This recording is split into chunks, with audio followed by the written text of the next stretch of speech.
What this is going to be our second episode listing scientific errors in the Quran. And joining me with that, as usual, is Bogey, and we also have Nadir. And today we have the apostate prophet. And hello, hello, everybody. Apostate prophet. Introduce yourself for anybody who might not know you. I am apostate prophet.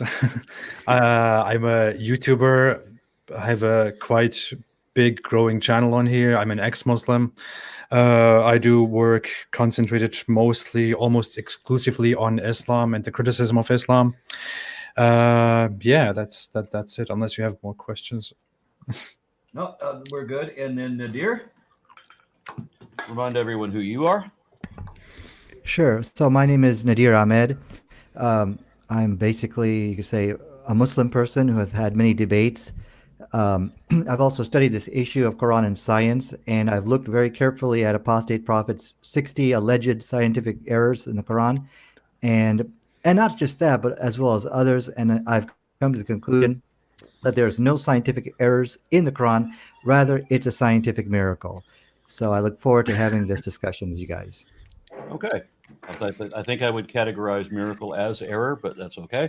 You know, the funny thing is, I want to say that before we start. I usually say that that many Muslim apologists, especially not those Muslim apologists who are scholars on the subject, but rather those Muslim apologists who, have little knowledge and go online and try to impress the masses with stuff like miracles and wonderful Islam and stuff like that. Usually, try to turn mistakes into miracles. I often say that. So it's quite funny that I come here and Nadir Ahmed does exactly that. But anyways. Well, let me respond to that, if I may. Well, first of all, 95% of all my material online is actually debate material. Everything is what you see right here, where I invite critics from all different backgrounds to come and challenge my claims. In fact, I don't think I've given a lecture in 15 years. Seriously. So actually, I need to start doing exactly what you're talking about. So I just wanted to correct you. And that's why, unlike Islam, unlike Christianity, the Bible has many scientific errors in it. And that's why people like David Wood, Sam Shimon, your friends who are scared to death to talk to us and to come on the show and just talk about the scientific errors in the Bible, which we all know about. So what you just said, apostate prophet, you need to apply it to David Wood and Sam Shimon, who are ducking me because of what I did to Jay Smith. I gotta throw in here just a moment, Nadir, that you said apostate prophet was terrified of you, and that's why he wasn't on the show, and he found out you said that, and now here he is. So probably would not be a good idea to boast how people are scared of you when they're clearly not. Well, no, I don't think that I'm going to take that claim back. There's many people who came to you, and I think apostate prophet can probably verify that, who asked you, come talk to me, and he responded back, no, I don't want to talk to Nadir because something like I heard he's a bad guy or something like that. So I've been trying to do this for a long time. Let me interrupt that for a second. Yeah. I've heard for the last 2 or 3 weeks that there is someone called Nadir Ahmed who wants to argue with me, with apostate prophet, and he goes on claiming apparently that apostate prophet is scared of me and he runs away from me and this and that. The first time I saw that, I get such emails. I don't know. I can't really respond to all of them, but I got this specific email where I saw Nadir Ahmed is challenging you for a debate. And my first thought was, to be very, very honest, who the hell is Nadir Ahmed? That was my first thought. I just want to clearly say that my first reaction was, who the hell is Nadir Ahmed? My second thought was, if I don't even know who the hell Nadir Ahmed is, how come this guy called Nadir Ahmed is going on claiming that I was running away from him? I thought, so who is this guy? I looked a little bit into it, and I found out that that you had a debate or a discussion with David Wood before. David Wood is my friend, so I was together with David Wood, and I asked him, hey, who is this Nadir Ahmed guy? And he said, I would just advise you to watch some debates between me and him that I had.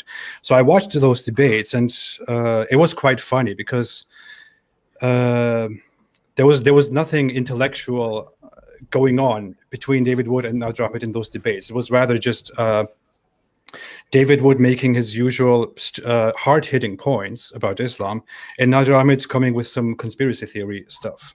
Yeah, I also have to add one other. Whoa! What was my conspiracy theory? You said you watched the debate? In the following, after that, I saw that from Nadir Ahmed's side, there came a lot of personal attacks and accusations toward David Wood and his friend Sam Shamoun after a debate. So David Wood briefly told me, he said that's how Nadir Ahmed works. Usually, no one has heard of him. Then he suddenly appears with his name, makes accusations, tells people that everyone was terrified of him, that everyone was afraid of him. Then he's on the stage, he gets completely debunked and destroyed, and then he disappears, and then he comes to the surface again by claiming that people were afraid of him. So it's very unsurprising. It's very unsurprising to me to hear that. Let's start from the top. Please don't interrupt me. I listened to your bullshit. Please don't interrupt me. So it's very unsurprising to me to hear that Nadir Ahmed goes on, some individual that I have never even heard of, goes on saying that I was afraid of him, I was terrified of him. So I watched the last live stream on your channel, Aaron Ra. Thanks for having all these discussions anyway. I don't know how you do that, but just give me a second. Sorry. I have an anxiety disorder, which is when I get a little bit worked up, I start losing my concentration and my temper a little bit. So I'm sorry for that. But yeah, I came back, and what I saw there is that Nadir Ahmed was calling me an online clown. So clown? This guy, online troll. This guy whom I don't even know, or who doesn't even know with me, who has never conversed with me, was going ahead and calling me a troll, which is very ironic because Nadir Ahmed apparently gets all his attention by doing exactly, by definition, what an online troll does, which is to go online and to say provocative things in order to attract the attention of people, in this case of me. I still believe in a way that I made a mistake by even agreeing to have a conversation with Nadir Ahmed. I would rather go ahead and have a discussion just with you, Aaron, and with all the other friendly people on here who usually talk about on these subjects. I kind of feel like I have been provoked by a troll, by a clown, to come here and have this conversation, who has done nothing but to insult me so far, but which I find very, very ironic. So that said, I would really not be interested in having a normal conversation with someone who can't even have some basic respect toward an individual who disagrees with him, and who obviously has achieved much more with information than he did in over 1.5 decades, as you just admitted. Can I respond to some of this? Maybe you can. I don't know. I think I'm so far done. You tie me up and just tell me to my face what a bad guy I am. We can talk about the scientific mistakes today. We can talk about this and that. Aaron will probably lead the discourse, but that's all I wanted to get off. I would prefer can that I there not respond be to this, any please? more. I would prefer that there not be any more, puffing up, Right. in confrontation. Please reply, Nadir, Yes. but let's try not to make this personal. Yeah. I don't want to do that. And I think, me and Aaron have had some very nice discussions. I think he can vouch that I did not trash him or anything like that. The only thing you got right is that I'm a nobody. That's true. I'm not, as far as being some kind of another troll. No, everything I do is discussion or debate. If I can't find anybody to talk to, then I'll do some kind of on one video. But I'm not going to trash you. I'm not going to do anything. Everything you've said about me is not true. You've never come talk to me personally. We've never had a discussion. And I think that is the entire point. Please don't interrupt me. No, I will interrupt you because you have no respect, and I have no respect for you after you have no respect for me. No, I will say respect for you. that's the entire point. We never had a discussion, and you kept talking about how I was terrified of you and scared of you. Who the hell are you? Who the hell are you? Look. Here's what I'll do for you. Do you think I'm supposed to have some respect for you after you go on for weeks and talking in such a terrible way about me when I don't even know who you are? Okay, look. I'm sorry. Okay, I'm sorry for calling you whatever. Or I think someone sent some email about saying that you're scared or something like that. Obviously, you're here. You say that. Obviously, you are. Okay. That. It's not someone sending me. One thing I will ask for is I let you rant on about me for 5 minutes, okay? And now just give me an opportunity to just respond, okay?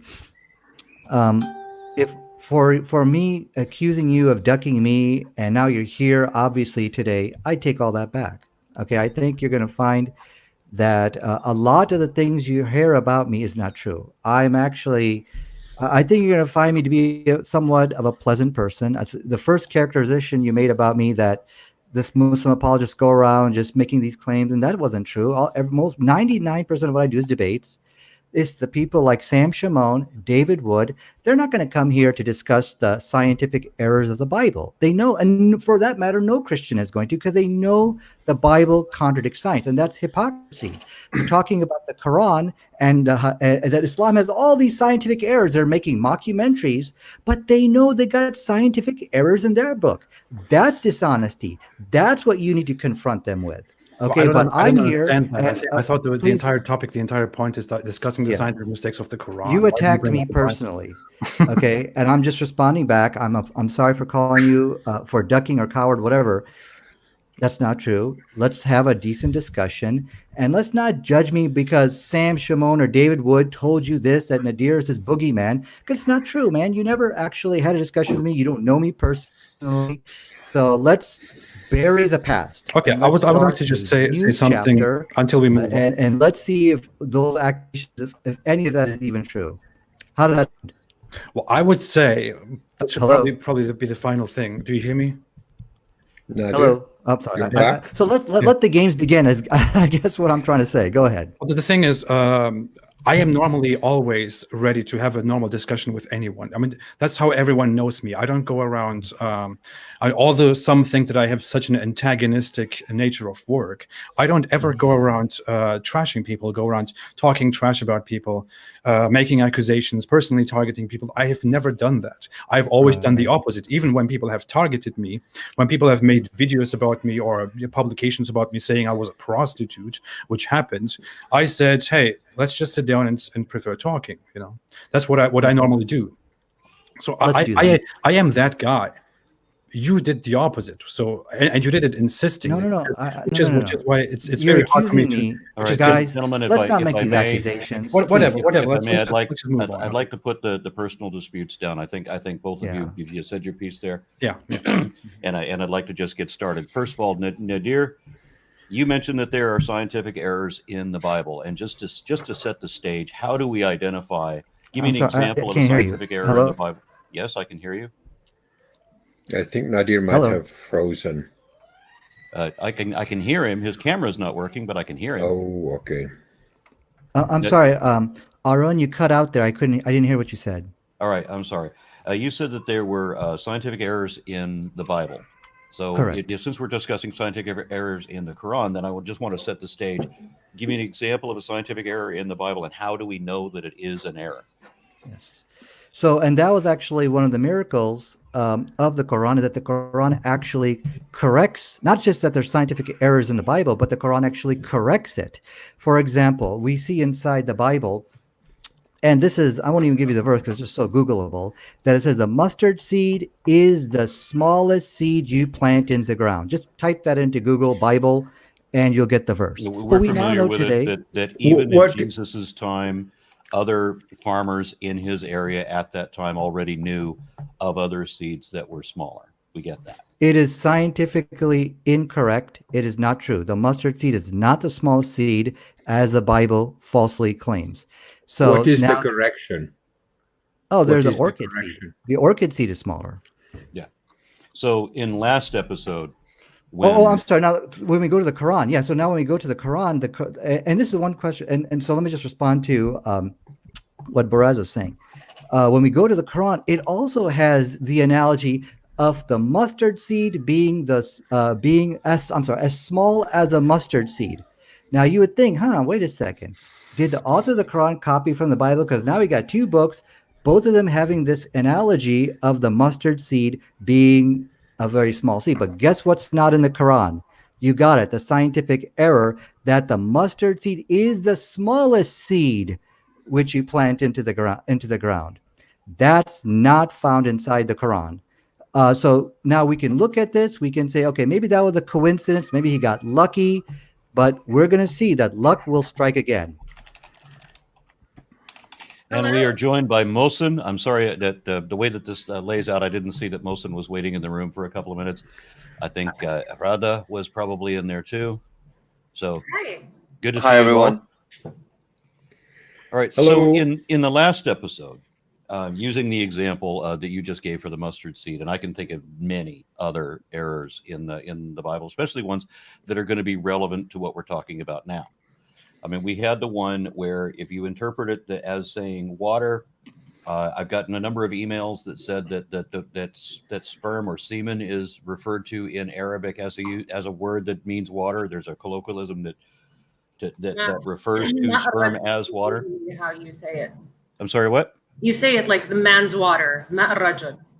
Okay, gotcha. So in that verse we were talking about last time, whether it interprets whether the interpretation is water or sperm, or whether it was interpreted to be an embryo, as one apologist tried to make the excuse, in all three of those interpretations, the statement that it comes from between the backbone and the ribs is still incorrect. That's scientifically erroneous. If you're going to argue that a mustard seed is actually larger than an orchid seed, and therefore the Bible has scientific errors, then you have to concede the Quran definitely has scientific errors because of that one example. That's not even talking about the other one. Can I respond?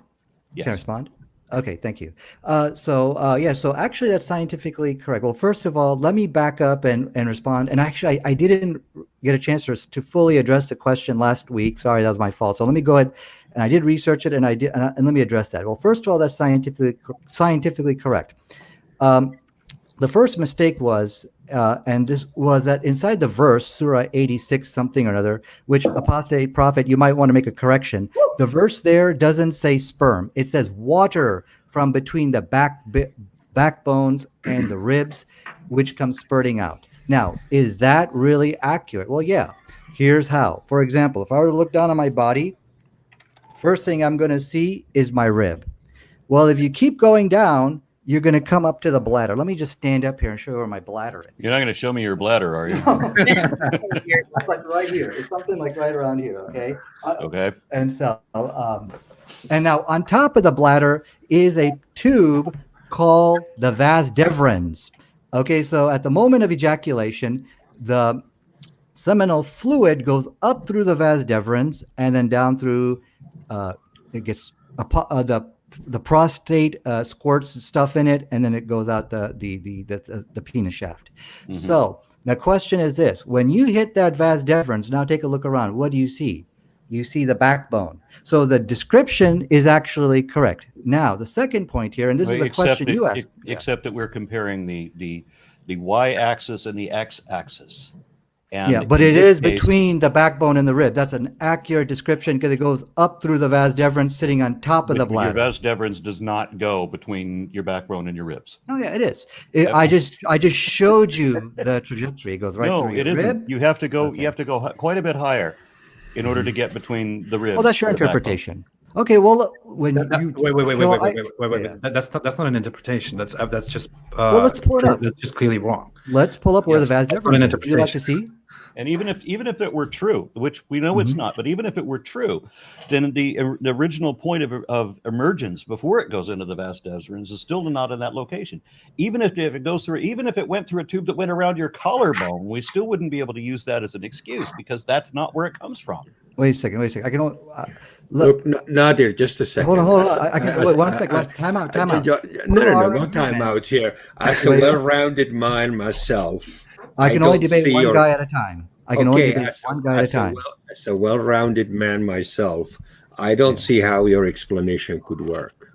Well, here's what I can't do. I'm going to admit, here's what I can't do, and I talked to Aaron about this. I can't debate 5 guys at one time. I can't do it. But it's only one point. Okay, but wait. You guys are ganging up on me. Time out. I'm not ganging up. One guy. You. I'm a woman. One guy can only address Aaron. Okay, I can't do this, guys. Please. And I did talk to you about this last time, Aaron. I can't do the gang ups. Okay, I can only do one guy. I'll respond back to you, and then I will take on the other person. He can shoot a question at me, and I'll respond back to them. But I can't do 5 against 1. Okay, so now you said the vas deferens, the location of it is not You cannot see it's not by the backbone or something. Can you please repeat that? Because I Okay. do have some Let's pictures. of this imagine here. for a moment that the vas Okay. deferens went all the way around your clavicle so that it went clear up into your chest and over your Okay. clavicle and all the way back Mhm. down.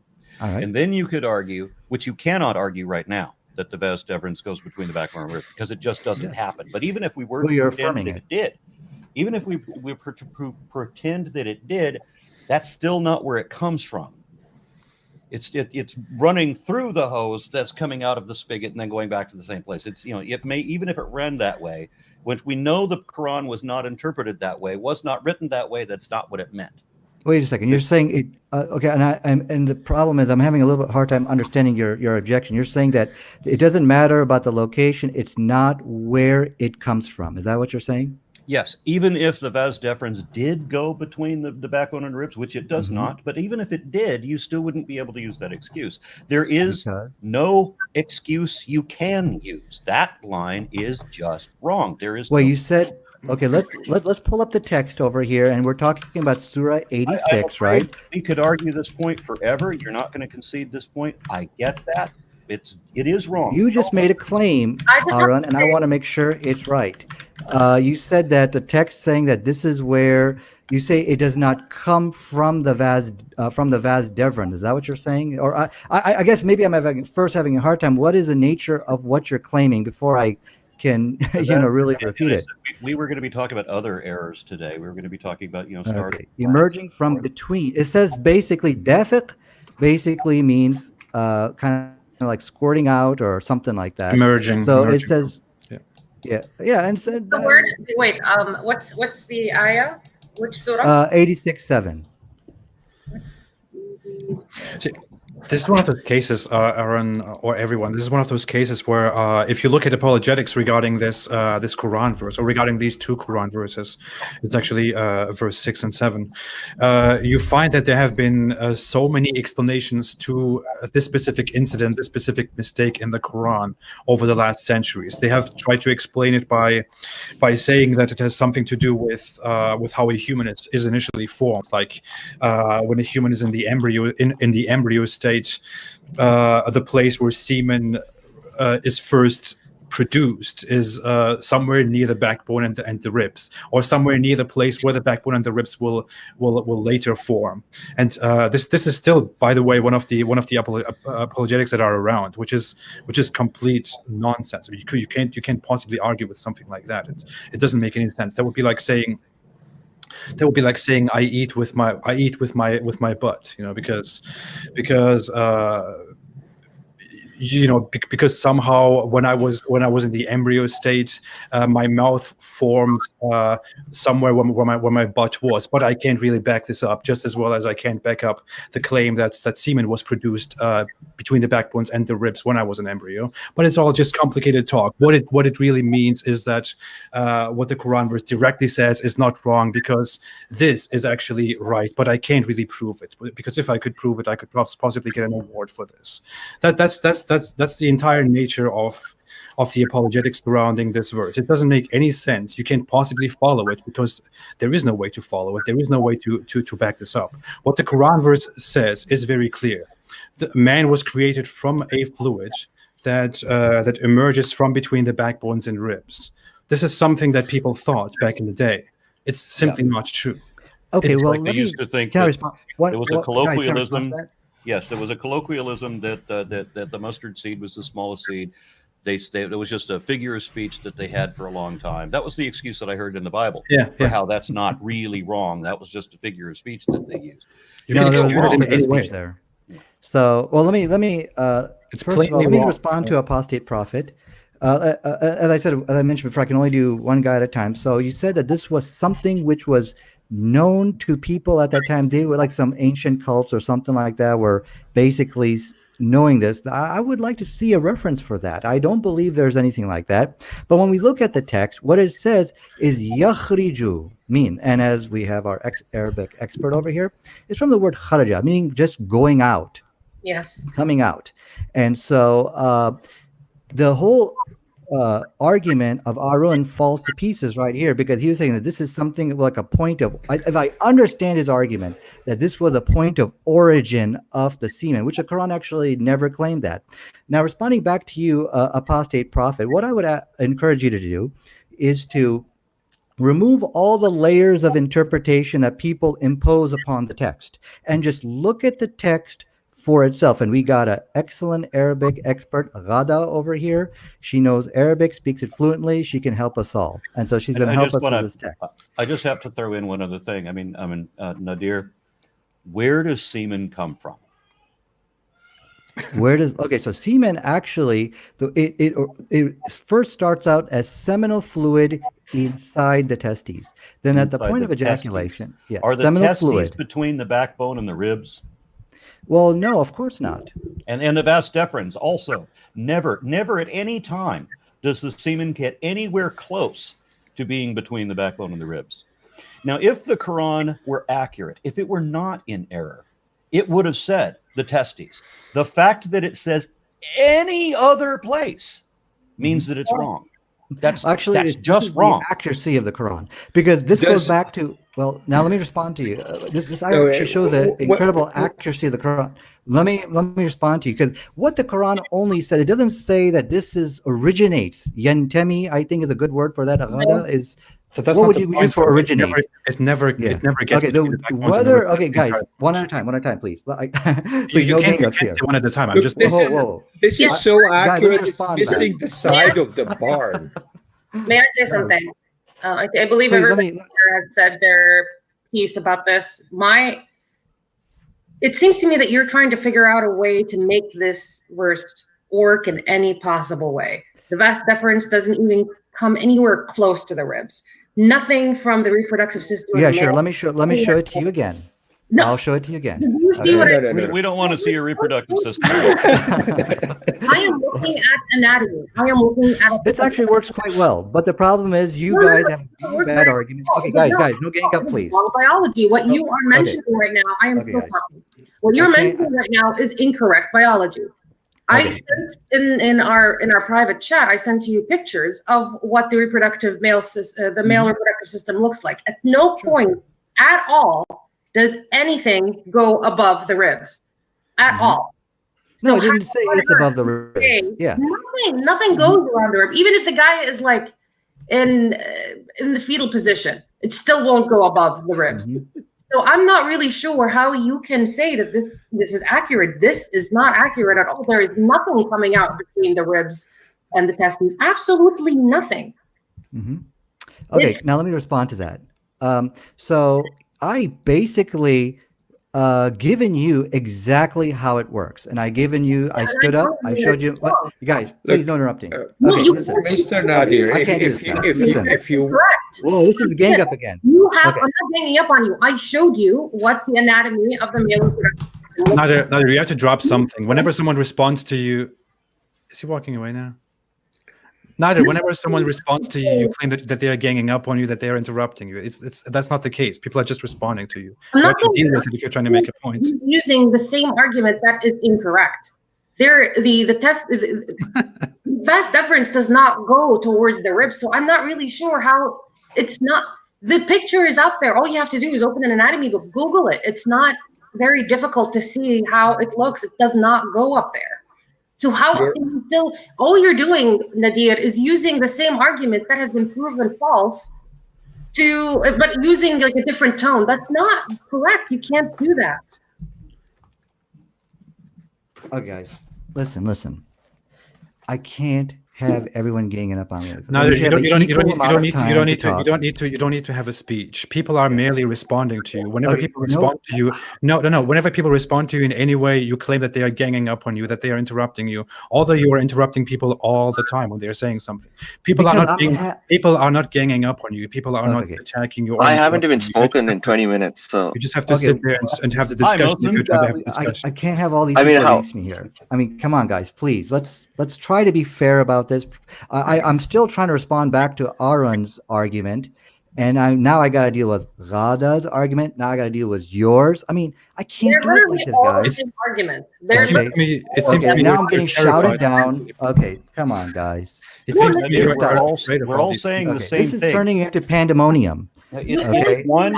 You can't just continue repeating everything you say, saying that this is, oh, no, let me show you how this is accurate and repeat the exact same thing that you said that we just told you is wrong. Okay, here's what I I'm want. giving you Here's evidence what I want that to it's do. wrong. Here's what I want to do.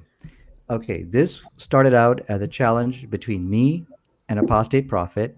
I would like to just keep it between me and him. Please, I can't do all you guys. Okay, why don't you came here to challenge me, right? Not to bring 5 against 1. That's not what then I won't But take that's my not words what's back about happening. you running from me. I don't I- want to talk to I anyone didn't- else I didn't come other here than to Apostate challenge. Prophet. Okay, because I did send this in an email to Aaron. I said, guys, I can't handle the gang up on me because I can't address all these points. Okay, So, it's not all these I don't points. wanna- It's one point. I'm Yeah, we've had no. three people She make brought up one some other point. issues. I've got to address her links, which she posted for me. I can't You don't do have it, to dude. address anything. Just Where understand. the deference is. Oh, guys, Right, the please, vast one at a deference- time. It's the one. Okay, I don't want to talk to anybody right now other than Apostate Prophet. Okay, Sorry, you're on my show. that's what I'd like to do. Okay. It's I'm gonna interesting give to you me an because opportunity to talk to him, but you're not going to exclude the rest of us. And we're not ganging up on you just because 3 people make the same point, and you have failed to address that one point, regardless of who said it. Each one of you is bringing up a little bit of extra, which I got to now address that. So I first got to get into the first argument, which is I want to correct you on, Aaron. You said that you try to bring up an issue that semen originates. The word is originates. And that's not in the Quran. That's not in the text of the Quran. That's your interpretation that you're imposing upon the text. And at so, no okay, point- I can't get interrupted, guys, please. At I no understand. point- Understand. Yeah. At no point in the male body is the semen ever in the location that the Quran says it is. At no point It's ever. absolutely okay. So now you're chanting. Okay, stop chanting for a second, and I can I'm address not that. chanting. Yeah. Okay. See, let Yeah. me Okay, say so something. now if let me any- address now the if second any- argument. Does it really is the location correct? Now let me address that No, one. it's not. Okay. Let me say Okay, something. If okay. we read in, wait, if wait, we had- whoa, if whoa, we whoa, read in guys, any I'm into book, pandemonium again. I don't care, Nader. If we read in any book, if we read in No, any guys. book ever in the world, that if it said something like he was created from a flute that comes from between backbones and ribs, we would never ever. We would never, neither you wouldn't do that either, Nadir. None of us would ever go ahead and be like, well, it doesn't actually say it comes from between the backbones and ribs. It actually means something different, and we just have to find out what it actually means and where it actually goes. We Okay, would so now let me never respond, ever please. in any case say that. We are just doing this because it is the Quran, and we are doing this and we are trying to bend and misinterpret science because, as Aaron said, as the others said, sperm never ever finds itself anywhere near the backbones and ribs. That just doesn't happen. Okay. So there is a blatant mistake here in the Quran, and if we want to somehow make the Quran appear right from an Islamic apologetic position, we will do what you are trying to do, which is trying to reinterpret this verse. But it just doesn't work. We can't possibly get out of this. Okay, now let me respond to that. So all I'm doing is rotating the torso, and I'm showing you from a point of view, from an angle where it works quite well. So now, so the analogy or from the point of view which I presented, no one here was able to refute it and say, no, this doesn't make sense. I will repeat it one more time for you guys to refute, and you got to pick one guy to refute it. I'd prefer you, Apostate Prophet, but if Aaron wants to respond to you, that's fine. Now, here's how it works again. If you look down, you're going to hit your rib, and it's going to go straight down to the bladder. Now, on top of the bladder is the vas deferens. Now, if you look around, you're going to see the backbone right there. So is that an accurate description? Well, yeah, it does It's work. inaccurate. You know why? Okay, wait a second. You know why? Okay, now why doesn't it work? You Oh, go know ahead. why it's inaccurate? Because we are not transparent. No, it's worse than that. It doesn't matter what a contortionist you are. Your you can't argument ever has get failed, guys. Admit it doesn't work. The yes, scientific admit that it accuracy doesn't is correct.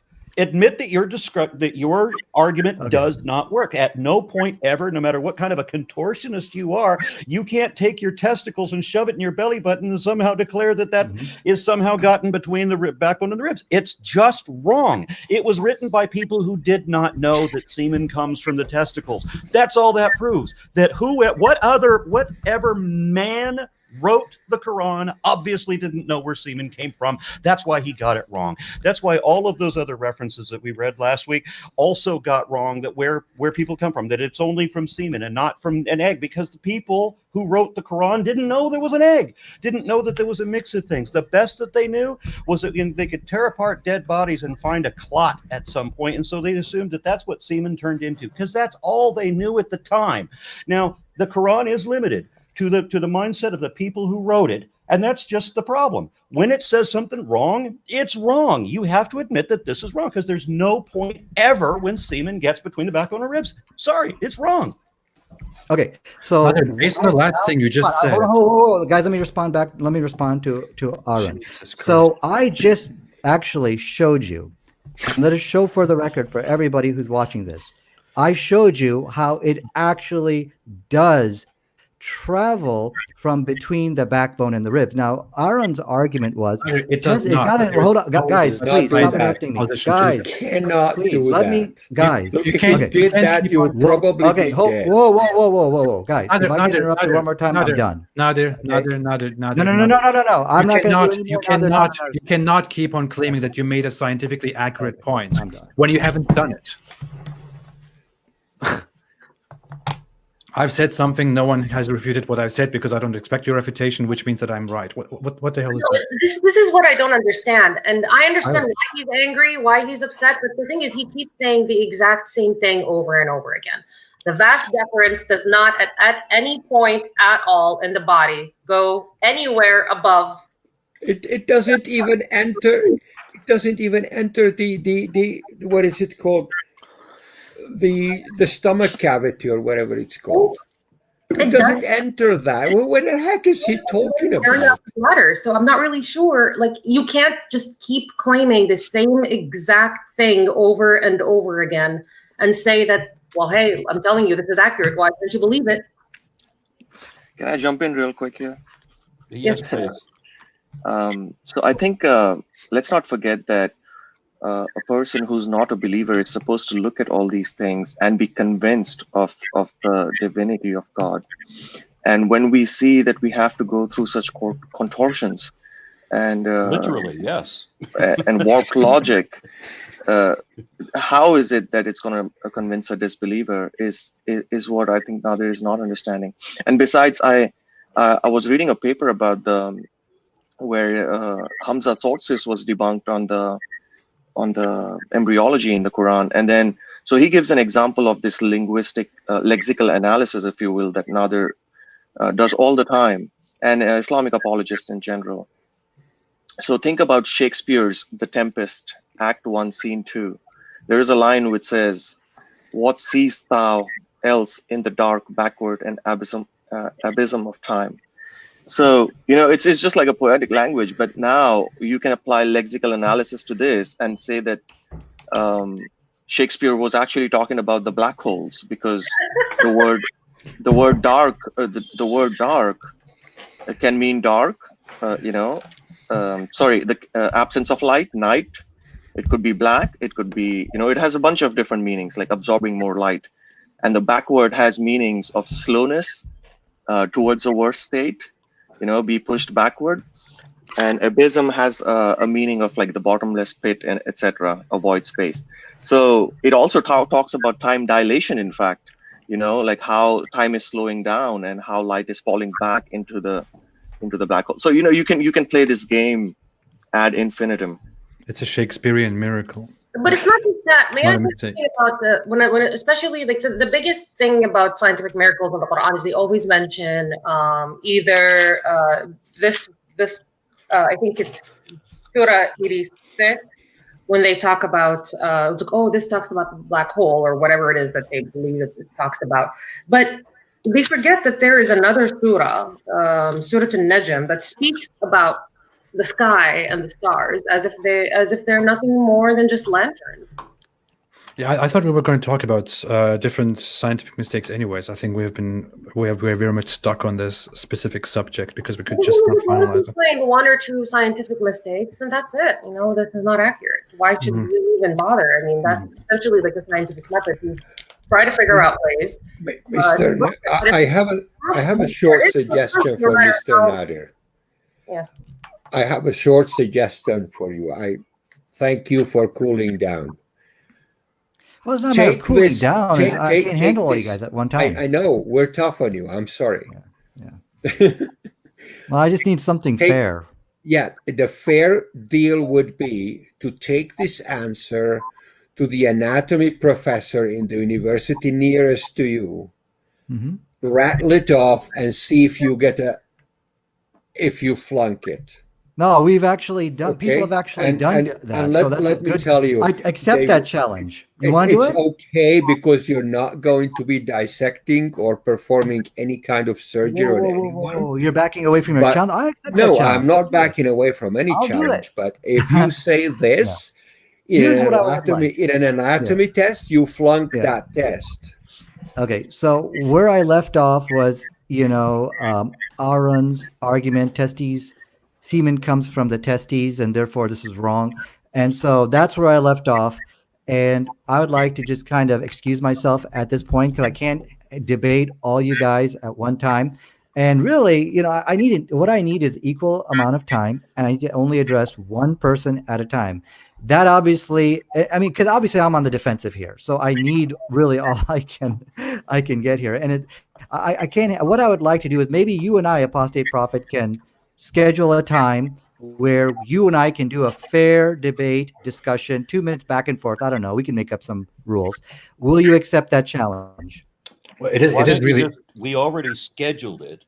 Why don't you? No, do that dude, this now? is not fair. I can't handle all you guys at one time. If we have three people make the same point, and they're not making the same point.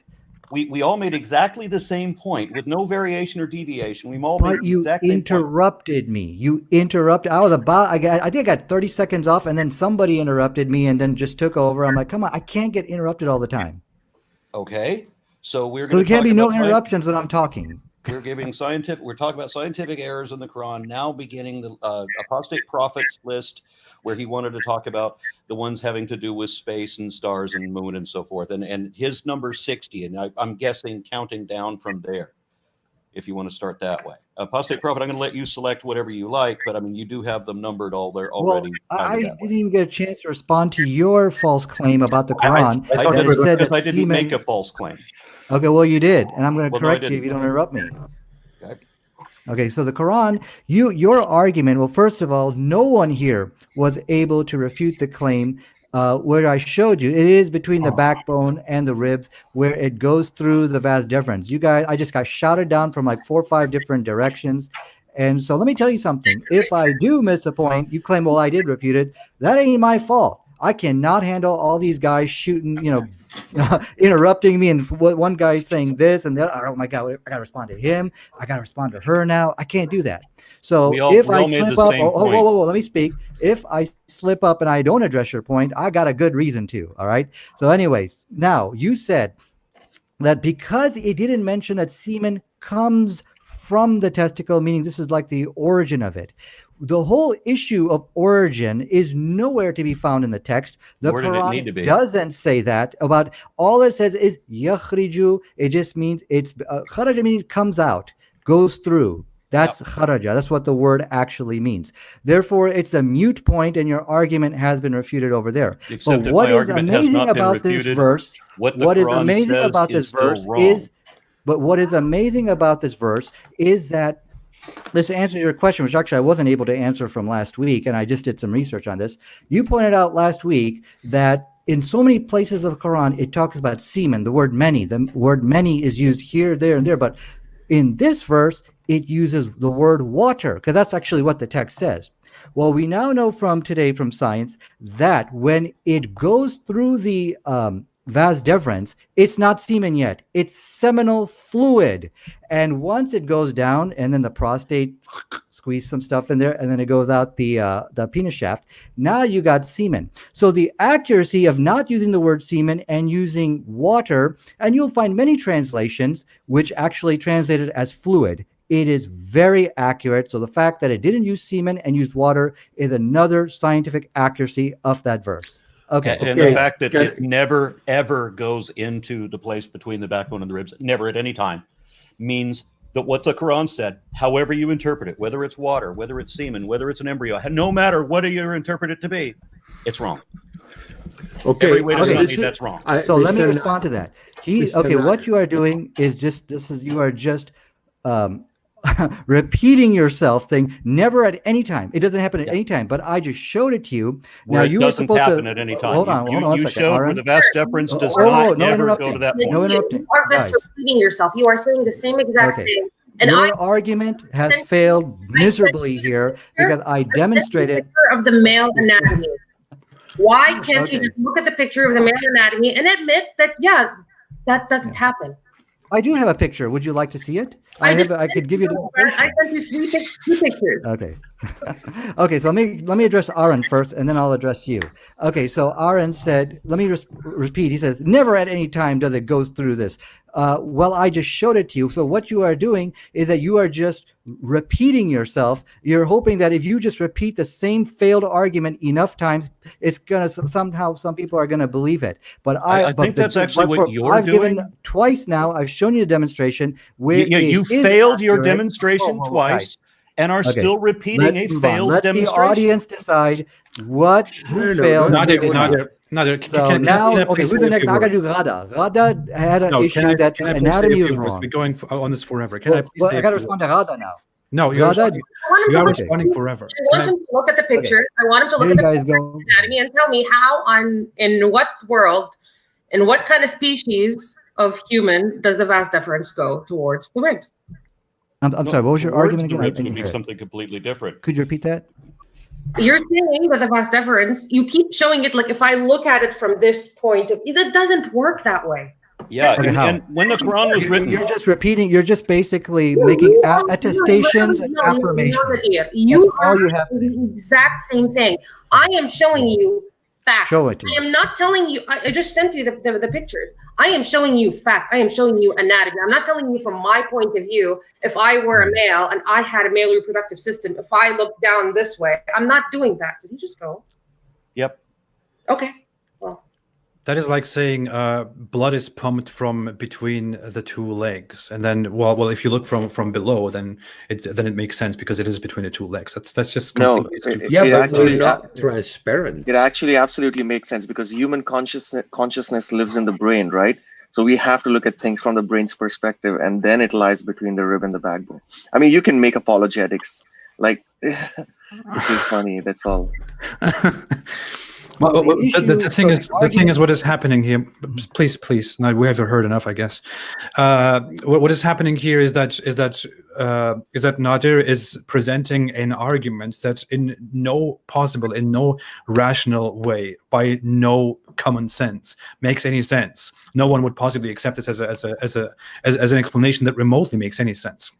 Mm-hmm. Actually, many people. I accept that challenge. You said that nobody would accept this as an argument. Nadir, you constantly complain. You're constantly complaining about people interrupting you and ganging up on you. Yeah. Yet, whenever someone says something that you disagree with, you immediately jump in and interrupt and start yelling over them. What the hell is apologize. No problem.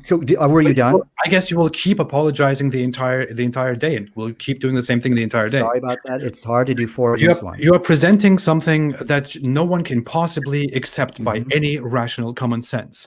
Since no one accepts this, whenever someone says, okay, this is not acceptable, you then go ahead and say, well, you're just not accepting it because I made a point that is true and you cannot refute it, end of discussion. And you want that to be accepted. When someone then says, well, that is just not true because you didn't make an actual point, then you say, well, they're just not letting you go because they don't want to accept an accurate point that you made. You are just projecting on everyone else here because you are exactly doing what you accuse everyone else of doing. you don't want to accept that your argument doesn't make any sense, that no one can possibly accept your argument, and that we should probably just move on like that. If you want the audience to decide, then just let the audience decide. Stay with, okay, I made a point and you don't accept it, and then let the audience decide. Don't keep on claiming that that you made an irrefutable argument and that people are just angry right now because they couldn't refute you, because that's certainly not the case. Everyone is just annoyed by how much you repeat yourself on that. Okay, yeah, and I apologize for interrupting you. And again, doing 4 against 1, sometimes you make those mistakes. But I would like to share my desktop here. Grada brought a beautiful picture of exactly what I'm talking about, and you're going to see that. In fact, I'm going to actually save your links here because I'm going to use it for my presentations when I get around over there. So let me see if I can, let me see if I can share my desktop over here real quick, and let's go. Let's remember decision allow. Just give me 1 second here. StreamYard. Okay. Entire screen, allow. Okay, so actually I'm not able to share it. Aaron, could you share your desktop here? And do you see the second link which she actually posted over there? Could you please click on that? Because I think it illustrates exactly what I'm talking about, because she found a very good picture of where the vas deferens is in relations to the backbone. Would you be able to be so kind to do that? All right, let me see if I can pull this up. Yeah. Okay. Let me see. How do I share my screen on this? And while you do that, let me respond to Apostate Prophet. You made the claim nobody has ever in the past or will ever accept this. I accept that challenge. No, I didn't say that. Okay, so you said people have accepted it now, right? I didn't. But he said, but no rational argument. Yeah, and it's correct. Okay. Now I'm trying to figure out how to do the. Oh, here we go. Share screen. Yeah. All right, and okay, yeah, and so there we go. There's your image. Obviously, Muslim apologists who look for an excuse to somehow explain this Quranic verse will accept such explanations, although I never heard this explanation before, which is very surprising to me because I looked a lot into it. It's actually not surprising to me. I would rather explain this by how this argument looks very, very ridiculous even to Islamic scholars, which is why I haven't really seen this accepted by masses of Islamic scholars. I usually only see different arguments like it was between the backbones and ribs in the embryonic stage, which is almost as ridiculous as this. So you said it's the masses of Islamic scholars who are rejecting it. Is that what you're saying? I said I haven't seen it. I mean, we know that had the Quran used the word for testes, then it would be good here. They would show that they know, because that's the correct answer. To say that it comes from any other place is a wrong answer, and that's what it says. And not only does it say some other place, it gives a place that we know it doesn't go, even through the vas deferens. No, look at this. Look at the image you want to show. Please show this in your next demonstration and show how the ribs are above this image. They're not even in the picture, and yet we know that at no point does the semen ever come close to where the Quran says it is? Never. Okay. So now let me respond to that. Wrong. If can I respond to you? So the whole issue of where semen comes from, I believe I have already addressed. So now what needs to happen, Aaron, from your side, is you got to take my response of what I said of where it comes from, that whole issue, and you got to respond to that. We went into the meaning of the word kharaja, okay? And we have to make that distinction of where it originates. The whole issue of originates and kharaja meaning just to go out or something like that. You know, like, hey, I want to go leave the house for a second. Kharajtu min al-bayt, you know, something like that. I just left the house. So that's been addressed. I did show you, and I think the diagram is going to. Were you able to share your desktop? I did. I got tired of looking at a giant penis on my screen, and so Okay. I minimized it. Okay, so I did not get a chance to look at that because let me try one last time, and let's see if I can share my desktop. Just give me 1 second here. Share screen. It's okay. We've seen the picture, and anybody can dig it up from the internet. So, Look. Aaron, you mentioned that Okay, the because Quran had I'm mentioned. looking. Wait. Well, guys, let me just respond here. So I'm looking at the Vas Devrins over here. Okay, and right parallel, or you get what with it? Yeah, parallel is the backbone. I see it right there. So Yeah, now once where are the again, ribs?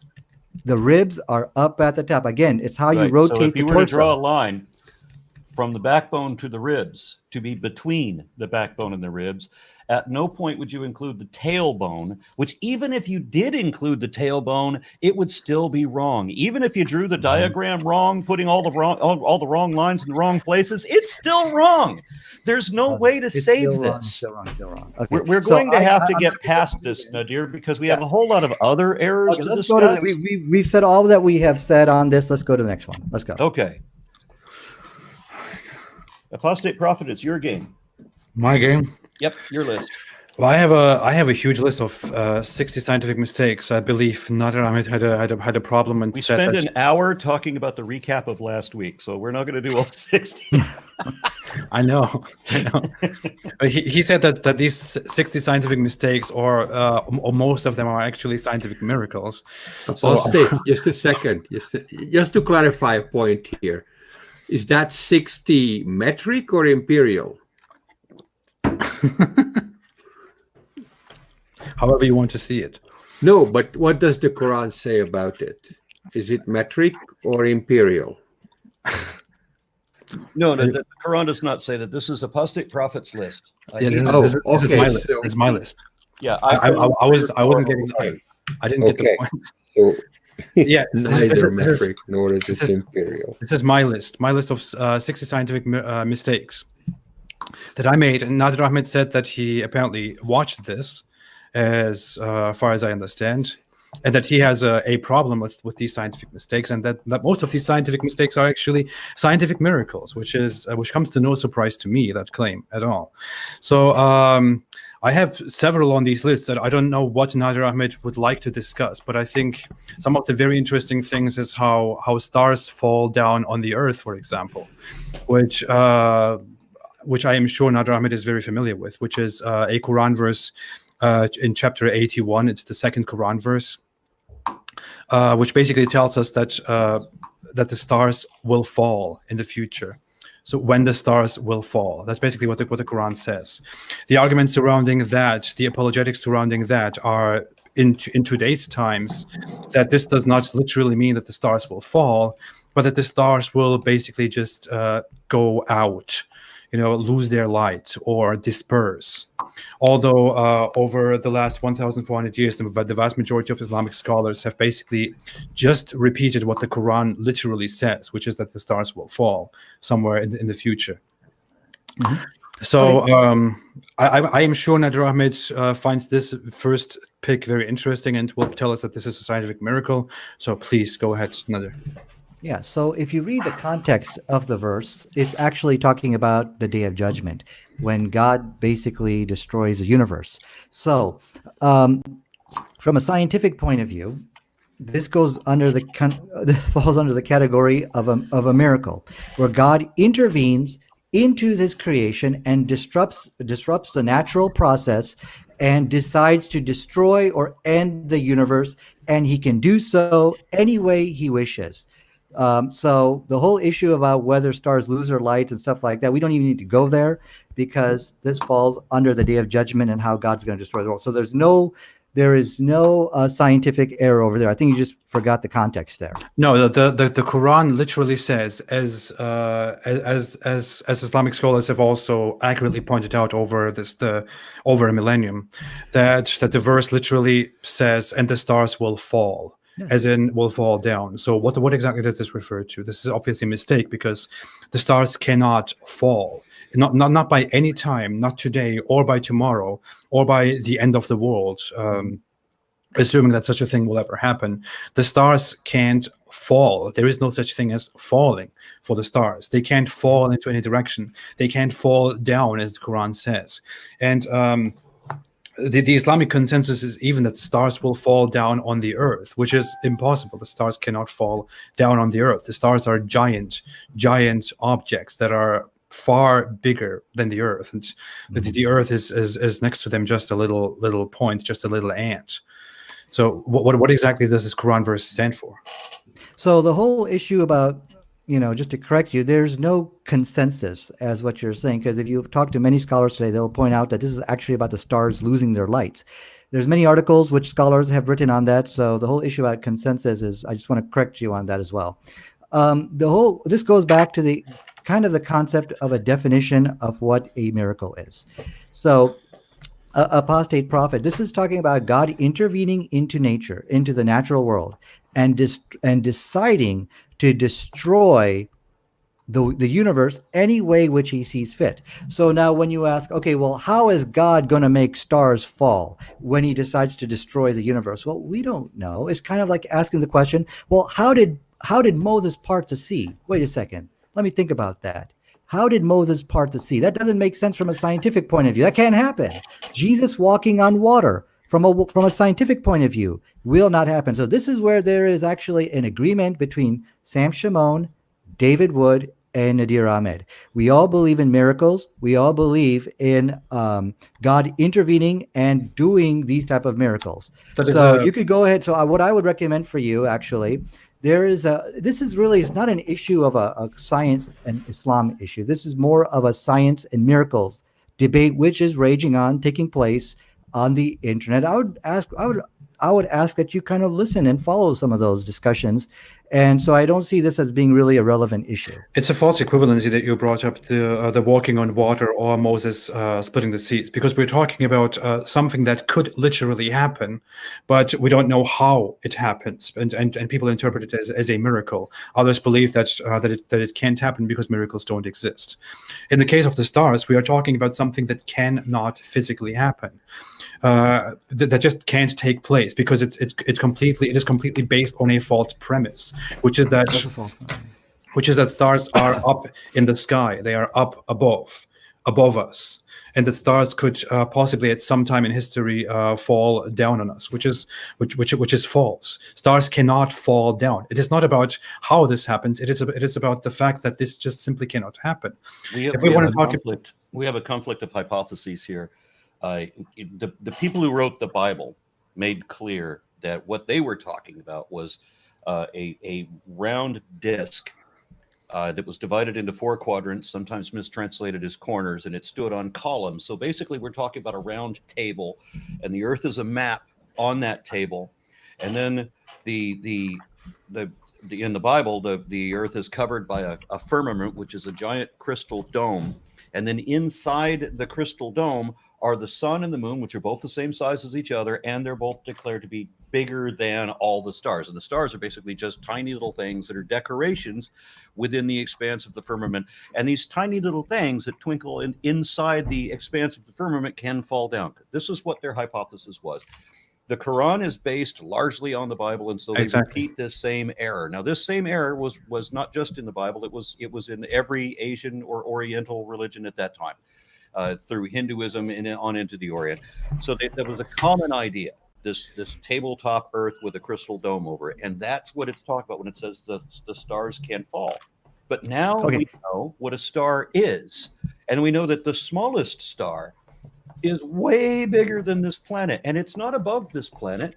There's no sense of up or down. It would be impossible for a star to fall, even if you want to call it a miracle. Not even God could miracle stars falling onto the earth. Okay, so let me respond to both of you now. Now I got two. I wasn't done. But I got two people I got to respond to now. Let me respond to. Aaron added his commentary on what I was saying. I wasn't actually done. I was continuing about the consensus. The consensus of Islamic scholars. You mentioned that there is no such consensus. Mm-hmm. The consensus, I would base the consensus on the most popular interpretations of the Quran. The most popular interpretation of the Quran is by far, if you ask anyone out there, Tafsir Ibn Kathir, the interpretation of the Quran by Ibn Kathir. Ibn Kathir's interpretation of the Quran literally says on his commentary on the specific Quran verse 81:2 and chapter 82, it says that that according to interpretations by the companions and by Arabi bin Anas, that the stars will lose their light and scatter and hurtle down towards the earth. If we look at another interpretation of the Quran, which is Tafsir al-Jalalain, which is also very, very prominent, very much relied on, it says the same thing. It says, and when the stars scatter, when they are extinguished and hurtle down towards the earth. If we look at most interpretations, they all say the same thing until we arrive in today's time, in a few centuries before us, and we suddenly see a rise of interpretations that don't include hurtle down towards the earth anymore, because it doesn't make sense. But this is what the Quran says, and this is how Islamic scholars have interpreted forever. And it's no surprise, because it is based on the idea of the Bible that stars are above in the sky, as Aaron pointed out. It is based on multiple other Quran verses that tell us that stars are an adornment in the sky, that stars are small in the sky, that stars are missiles in the sky, that the sun is above us, that the stars are above in 7 heavens above us, and so on. Mm-hmm. Okay, so let me respond to all of that. So actually I have 3 different presentations I got to respond to now, and I apologize if I forget or miss some points here, because there was a lot. So the issue, you just said that the proper interpretation was stars which fall, but then you quoted Ibn Kathir stating that stars will lose their light. So I'm not sure if you're understanding what you're saying here, but your own citation refuted you, and this is exactly what we're trying to tell you. It could mean This is a very dishonest discourse of discussion. Please let me interrupt you. I have a lot to respond to here, guys. I think he said lose light and fall down to the earth. So guys, listen to me. Please allow me to continue. If I say something which you don't like, wait for me to finish. It's not something that I don't like. If you make dishonest claims and accusations, if you lie here on a debate, I can't keep that going. I have never said that they lose their light, and that is the only thing. Yeah, let's try not to accuse of lying. Yeah, I don't think that Nadir. I don't think that Nadir understood that you were saying that they would lose their light and fall, because that's the important thing. Are correct. So please, one thing I want to again, you went apostate prophet, then Arun went, and then you went again, and now I got to respond to all that. And I know I'm going to say things that you're not going to like. I know I might even say yes, I'm going to quote lie. I'm going to lie because it's hard to keep up with all 3 of you people here. Okay. And I'm doing my best to keep up, but please understand that if I misrepresent, if I misquote you, please be patient with me. Let me finish and then you can correct me. Okay. But anyways, let me get back to the point over here. So what I was about to say before I got interrupted. So both meanings are actually correct, that they're going to lose their light or they can fall. Some say, some go either way. But see, I think the point which, the whole thing about the Bible and how the Bible's scientific errors, that's nowhere found in the Quran. What you just described about this dome or something like that, Aaron, that's nowhere found in the Quran. And this goes back to what I was saying about David Wood, Sam Shimon, and Christian Prince. They are scared to talk to me, and not just debate. I don't care about debating. Just talk to me about the scientific errors in the Bible. Apostate prophet, if you're honest, you should go to them. Hey, listen, I just talked to this guy named Nadir, and he was open about talking about alleged scientific error in the Quran. Why don't you open up your religion and talk about the Bible? And so why don't we question the issue about the mustard seed? Nadir. So I just want you to remember that. Yeah. Okay. Yeah. The firmament model, the flat disk Earth with a firmament over it, is found in the Quran over and over again. We'd love to see that. I have made references to that in the previous series. An infidel reads the Quran. I found references to that model at least 4 times. Can we do that? Can we do that one next? I would love to do. Yeah. Let's do the flat disk one next. I love that one. Okay. See, that's also okay. Guys, let me finish what I was saying here. All right. So We do stars- have that on the schedule, though, because I already did put that on the schedule, so that we can do that one next time if you want to. Okay, fine. So let me finish what I was saying here. See, the thing is, you're having a hard time grasping what a miracle is. If we look at a star, first of all, the science which you are saying, which it contradicts, doesn't exist. Okay, when you say stars don't fall, well, what do you mean by that? Can stars lose their orbit? Yes, they can lose their orbit. And when you Stars do not orbit. Hold on a second. Hold on a second. Let me finish my point. Do not, please, guys. When you now you brought up a good point, Aaron, and this is what I will insist. When you say that stars do not orbit, and when you say, okay, Nadir, you made a claim of science which needs to be fact checked. Good. I got to provide a reference for what I'm talking about.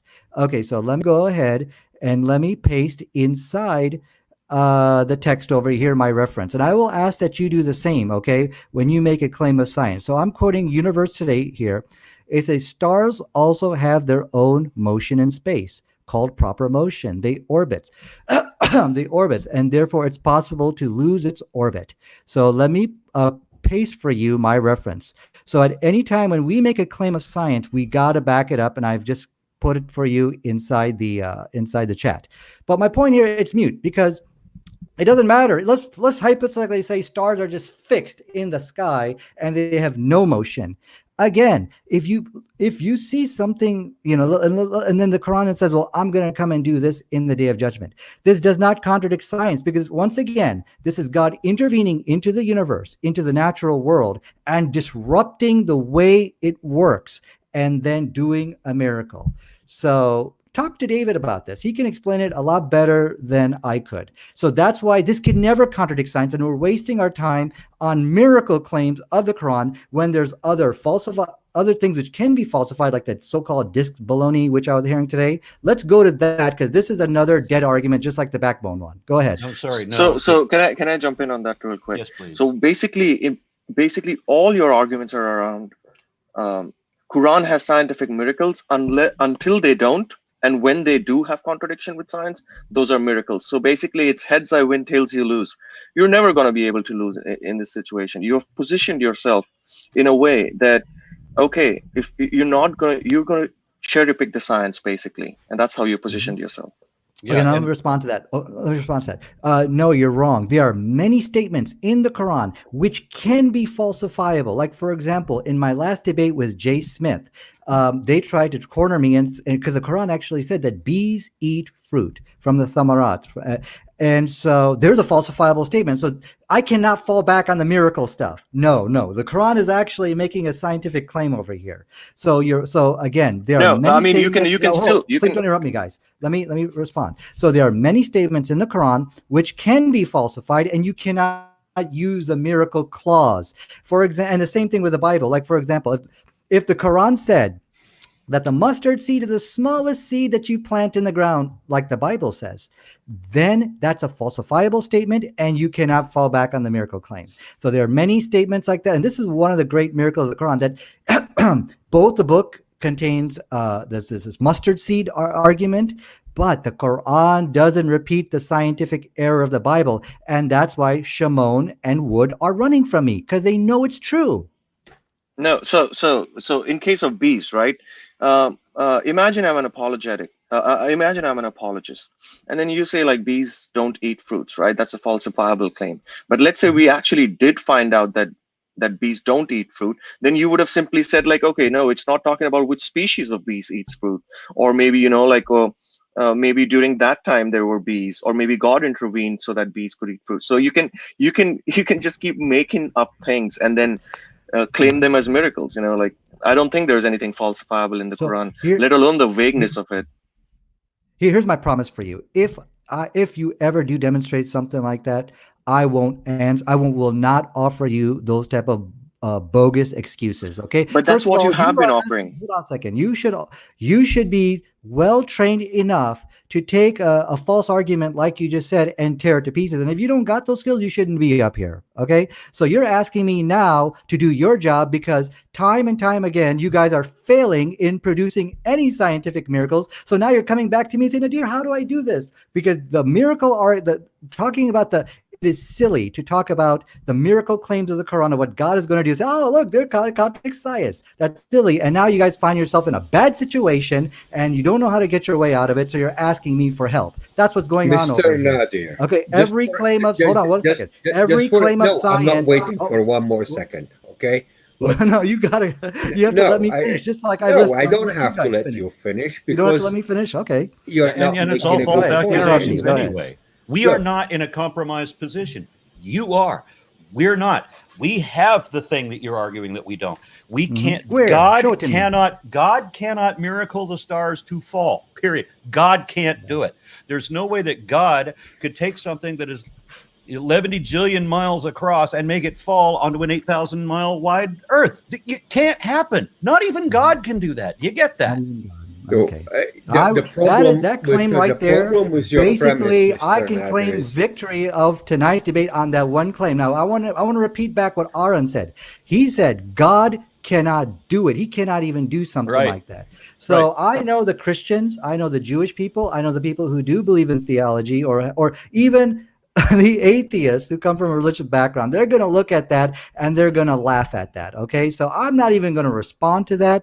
I think I will just let the audience decide for themselves where the And that where was the just truth one lies. star. That Okay, was go just ahead. one Come up with star. that So flat. Let's do that flat disc baloney. Go ahead. Let's do that one.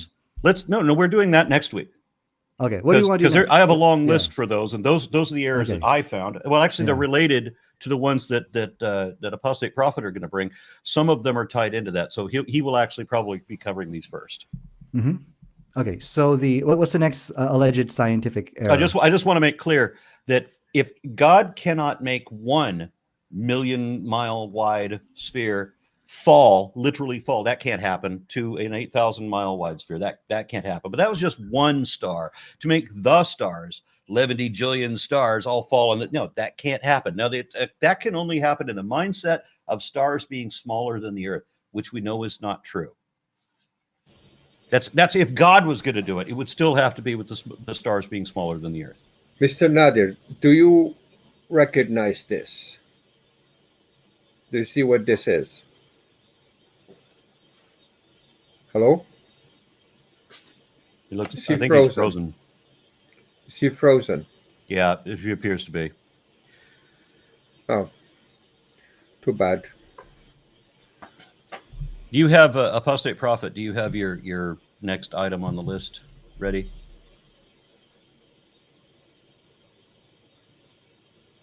I can't hear you. Might be some Oh, internet issues. My mic was muted. Sorry. Yeah. Yeah, he's probably gone. He might be back soon.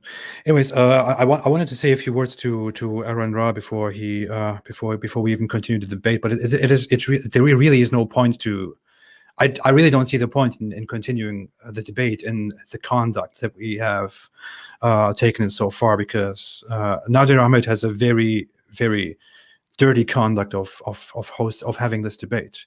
It's increasingly hostile. There are constantly these accusations, constantly these claims of, I have refuted all of you and you can't do anything against me, you can't say anything against me, and I've destroyed all of you. And that's really, the part. That's the part that bothers me. When he it's really when he thinks that we're cowering, or that we have failed, or that we're embarrassed, or that we think we're in a bad position. He said that last week. Yeah. And like, no, he says like he wasn't going to let me off the hook. I'm like, I'm not the one on the hook. I'm the one pulling you into the damn boat. What? Yeah. I need concise, clear argument. I don't need this schmizzle bangling of what? Yeah, The stars fall on a planet? Are you kidding me? I mean, if one star hurtles towards the Earth and just gobbles it up and burns it into ash, right? So that's, Nadir knows that's what can happen. Nadir knows that stars are bigger than the Earth. I don't think he does, Aaron. I don't think he does. Well, the point here is the whole discussion is not about the Bible. Nadir has a thing that I have seen when I watched some of his debates and videos after I heard of him for the first time, that he constantly has to deflect that he constantly has to take the argument to the Bible again for some reason. But the argument is not about the Bible. I don't know why that constantly comes up. It is not about the Bible. We're not talking about the Bible. We're talking about the Quran. He seems to have said just a few minutes ago that there might be some falsifiable statements in the Quran. Although in the next moment he goes on saying that the Quran is completely miraculous and that there is no mistake in the Quran at all. I really want to never concede to a falsifiable statement. I would really like to hear him say if he thinks there is a falsifiable statement in the Quran, or that there might be possibly a falsifiable statement in the Quran, and if he accepts that, if he accepts even the possibility of that, what does he do with it? What would he do in response to that falsifiable argument? I really want to hear him say that. I mean, if he can't. I think what will come out of that exercise would be he would come up with claims that are already scientifically verifiable and retrofit them, sort of like, hey, no, this is falsifiable and science agrees with it. So, that's my whole thing of the entire epistemology of this discussion, is that you're going to cherry pick the science that fits with the Quran, and then whatever doesn't fit, you're just going to put it in the bucket of the miracle list. And then secondly, remember when he first came to the show, he said that even a fifth grader would be able to understand when he talks to people in jail. It's not the case. And even the one that we were talking about today, where the sperm comes from, there are different scholars that have different interpretation. Like Ibn Kathir, in fact, thinks like the rib is the rib of the woman's chest. So there's actually two parties involved here. There's the man's backbone, and then there's the woman's chest, and then there's Jalalain means something, and then Yusuf Ali means something. And these are people who have spent their entire lives studying the Quran, and then they are the ones who are also disagreeing. So at this point, like, Quran is just a book which is so vague that you can actually make anything out of it. And that's when you can dodge and like bob and weave. The problem is exactly when you say that, Nadir Ahmed suddenly jumps in and says, well, but the Bible, on the other hand, the Bible makes these claims, and the Bible has even more problems. Well, the discussion is not about the Bible. If you really want to go into the Bible, then we could argue about how the Bible is in nature very different from the Quran, which is why you're making a completely false equivalency here in order to distract from the Quran again. But we don't even need to argue about that because we're not arguing the Bibles. I really want him to stop constantly bringing up the Bible. I don't know why he's bringing it up. I think so when I was an apologist for Islam, right, I used to follow this course by Dr. Zakir Naik. So he had this online course where he used to teach people how to learn these apologetics. And then so for example, women's treatment in Islam, they have this set these section, sort of like you have to just like learn these things, and whenever someone argues, you just blabber out these points. So I think like maybe he's inspired by Dr. Zakir Naik, where he constantly compares the Bible. He always brings up the Bible. So I think he comes from that school of apologetics. Possibly. It's interesting that we wanted to talk about the dome in the Bible and the flat earth in the Bible, because the same things do exist in the Quran, as you said, Aaron. I have a lot of resources on that. I dedicated an entire 5 to 10 minutes on just presenting only Quran verses about how the Quran clearly claims that the earth was flat and that there was a dome above the earth through which there comes water from whatever is beyond the dome. The Quran obviously has these claims. The Quran also says that that Allah's throne was above the waters, and that the earth was basically created on the waters, and all that kind of nonsense, But if you want to keep that for the next week, I would be delighted to have that discussion specifically, because that's a really interesting. I would have liked to have had an apologist on for that. But if your life's mission is to never admit the obvious reality when it is that obvious, then obviously we can't have a discussion. We spent an hour still arguing on where sperm comes from. That was ridiculous. I'm afraid he cannot admit. He cannot give an inch in this argument. Now, in the other series we were doing, an infidel reads the Quran. Nadir would be very useful in helping me to make sure that my understanding or interpretation of the Quran is correct according to their traditions of what they believe. I would welcome having him for that, because he's not going to be in the same situation where he has to argue with me. There would be no argument. So yeah. So is he gone now, or what is? I believe he's gone now, and I don't think he's coming back. So there would be little point in. We can still have the discussion if you want to bring up like the flat Earth thing. There was one thing that I wanted to mention for that the Quran mentions that the Bible doesn't. On the flat Earth idea, the Quran says that mountains are essentially paperweights on the map of the Earth. So, by the way, yes, the discussion we just had, I think now there can any apologist can actually just go back and look at it and say like, hey, look, the Quran was always right. These people will never believe. Nadir's back. Yeah. Oh, there you go. I don't know what happened. Hey, guys. Yeah. What happened? I think we might need to do this at another time, because the internet in my house is no more. Wow. I've been actually using a hotspot, because I think it's because of all the hurricane. Nobody wants to come out and give me any internet. So we might have to do this for next week. I'd be happy to. Yeah. Okay. So let's and by that time the internet will be made. I think it's going to be working and something like that. So inshallah. And so I hope to see you again, Apostate Prophet.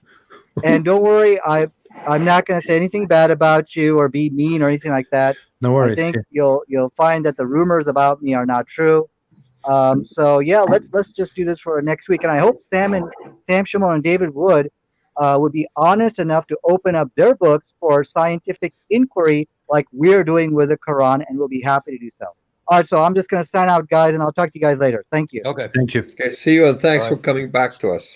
So we again, see, what was the entire David Wood and Bible Sam Shamoon thing about again? What?